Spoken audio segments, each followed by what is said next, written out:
Hi everybody, it's Gansai. Today we're going to talk about how to blunder less, how to make less mistakes in your games. There are many ways you can approach this to make less blunders, and probably all of them will work. But the fastest way to do it is to first start with tactics. Most of the mistakes that we do in games are based on tactical mistakes, like sometimes the opponent can maybe do a fork that you haven't seen, maybe they can do a discovered attack. So if we want to prevent those, we need to study a little bit more tactics. And the best way to study tactics isn't actually on doing the regular chess.com puzzles like this. Yeah, I actually got a few wrong and my points dropped. For example, in this position, when you're trying to solve something like this, you have to look at the whole board. You're going through all of the single things you know. You go through your own database, right? For example, I'm thinking of moving the bishop to d5 right now to do a checkmate. Maybe they'll block with the bishop. And if they block with that bishop, my rook is actually hanging, so I have to do wait, what is going on? Oh, okay. So my rook will be hanging, so if I capture that and they capture me, I can capture back their rook, and that's going to be doing a check with tempo. If they capture me, I can capture their rook, and this way we get a material advantage. So let's see if that happens. So yeah, that is correct. And then we're going to do this, and then we can capture the opponent's rook. Alright, so this is going to be something good to solve, but this is actually not how we can improve fast. If you want to improve fast, you go to puzzles, and then, you go to puzzles and you go to custom puzzles. And whichever area you think you have some problems on, for example, you can do discovered attacks. If you want to solve some discovered attacks, you can do like clearance sacrifices, basic checkmates. You can select anything you want on this, and then you can click on start. So for the sake of argument, let's do discovered attack, double check, and then you can click on start. So all of these positions will be on discovered attacks and discovered checks. For example, right now we actually have a double check idea. The queen wants to attack the king, but the bishop, the bishop is blocking this check. So we can actually bring this bishop to here to do a checkmate. This way we can actually try to improve on whatever your mistakes are, right? Whenever you see a position you can't really find a way what to do right away, but by seeing these positions for a long time, these examples, you actually start to pick up the patterns. The second way to make less blunders is going to be on openings. There are a lot of opening tricks and traps that we need to be aware of, and so you don't actually fall for those. Of course, you can't memorize, you can't learn all of these things, you can't study your whole days learning openings. That is not feasible.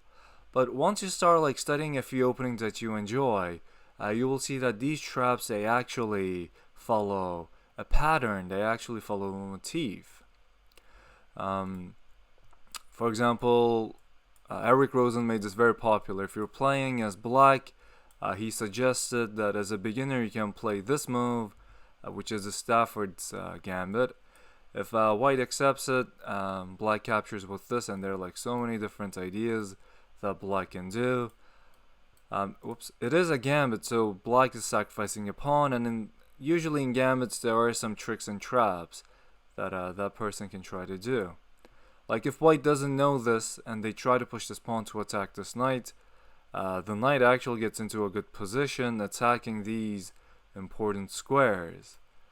If white doesn't notice at all and they push the pawn to d3, black can actually bring this bishop to c5. This is going to be a very typical trap that can happen in the opening. If white captures this knight, the queens are saying hello to each other, but black doesn't want to capture it right away. Black wants to capture it for free. So the bishop can go to f2 to check this king. King is the only defender of this queen. So if the king captures it, black can capture this queen for free. If white says, okay, I don't want to capture this, and they move the king to e2, the bishop can actually go to g4, and now they have to capture. And as you can see, from like the 9th move in the game, black is already up a queen. And this could be avoided if white knew these traps, right? Like if you don't want to play the Stafford, you can just don't capture the pawn and move the knight to c3. If you don't want to learn anything, like if you want to be lazy and don't want to fall for any of those traps, yeah, knight c3 is going to be the way to go. But this also doesn't apply to these tricky openings. For example, if you're playing a classical opening like Ruy Lopez,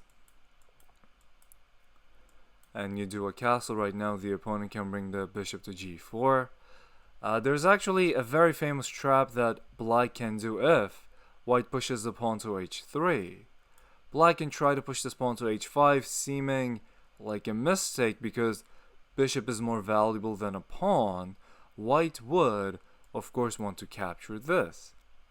However, after black captures, the rook is now going to be activated on the open file, and when the knight has to move, the queen can go to h4. So like if white moves the knight to h2, queen can go to h4, and now because of that simple mistake, white is going to be in deep trouble. Maybe they can try to make an escape square for the king if the queen captures on h2. Well, like you can just do g3. If they try to make this escape path, doesn't really work. Black can I mean, it works, but black is going to be in a very, very good position compared to white. The king is super duper open. There's no development over here. There's a pass pawn for black, and like you can even like attack by doing a long castle, bring the rook. So yeah, the king is in deep trouble. You can even like push the pawn, bring the bishop next.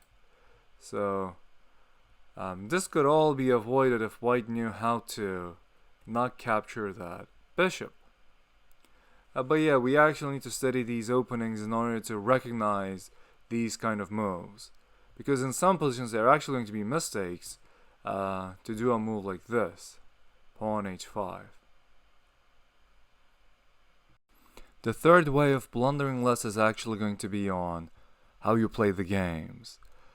For example, a lot of people like bullet games because it's very, very quick and it is very fun to watch. Same for blitz. They are going to be much quicker than classical games. But actually, like in order to improve in chess, like blitz games, those are fun, but rapid is the way. I would recommend like 10-minute game or like a minimum 15 or like plus 10 seconds game, because in those games you actually have a lot more time and you can actually start to like think, make some good plans. When you're doing blitz, you usually do the plans that you already know. You're not really thinking of like new ideas. It's just repeating the same thing over and over again. And if we're not thinking and pushing those boundaries, we're not really going to improve. Also, after you play the games, definitely analyze your games. Do the game review to be able to like learn from those mistakes. If you don't have a subscription on chess.com, it is actually going to be, I think they only give you one game review a day. But Lichess is pretty good. It's all free as well. You can check Lichess too. Since I have a premium membership, I like to play on chess.com. So yeah, if you enjoyed the video, please like and subscribe. There is more chess content coming in the way. It does motivate us to make more. Thank you. Bye.